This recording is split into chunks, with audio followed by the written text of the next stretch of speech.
അസമിൽ ദുർമന്ത്രവാദ നിരോധന നിയമം നടപ്പാക്കുന്നതിൽ പ്രധാന പങ്കുവഹിച്ച വ്യക്തിയാണ് ബിരുബാല രാഭ.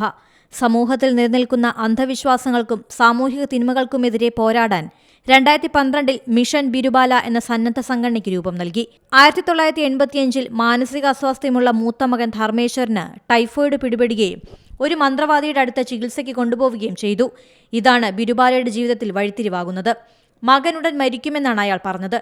എന്നാൽ മകൻ സുഖം പ്രാപിച്ചതോടെ സമൂഹത്തെ തളർത്തുന്ന ദുരാചാരങ്ങൾക്കെതിരെ പോരാടാൻ അവർ തീരുമാനിക്കുകയായിരുന്നു.